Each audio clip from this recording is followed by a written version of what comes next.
ते साल होतं 1995चं. महाराष्ट्रात भाजप सेना युतीचं सरकार येणार होतं. शिवसेनेने 73 जागेंवर विजय मिळवला होता, तर भाजपने 65 जागा जिंकल्या होत्या. पण सत्तेच्या चाव्या या कुण्या एका पक्षाकडे नव्हत्या, तर अपक्षांच्या हाती होत्या. निकाल लागल्यानंतर गोपीनाथ मुंडे यांनी अपक्षांची लिस्ट पाहिली, निवडणुका कशा झाल्या हेही पाहिलं.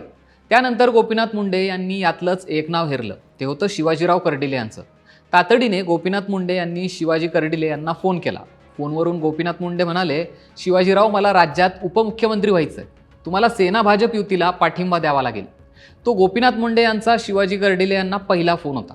आणि तेव्हापासूनच मुंडे आणि कर्डिले यांची जी नाळ जोडली गेली ती कायमस्वरूपीसाठीच गेली. कर्डिले पाठिंबा देण्यासाठी काहीतरी मोठी मागणी करणार असं मुंडेंना वाटत होतं, पण ते शिवाजीराव होते, एक हाडाचा शेतकरी. पाठिंब्याच्या मोबदल्यात शिवाजीरावांनी त्यांच्याकडे काहीच मागितलं नाही. त्यांनी फक्त एक विनंती केली. ते म्हणाले की माझ्या नेवासा तालुक्यातील काही भाग हा जिराईत आहे, तिथे पिण्याच्या पाण्याची देखील वणवण आहे. मुळा आणि कुकडी धरणातून जर हा प्रश्न सोडवता आला तर बरं होईल.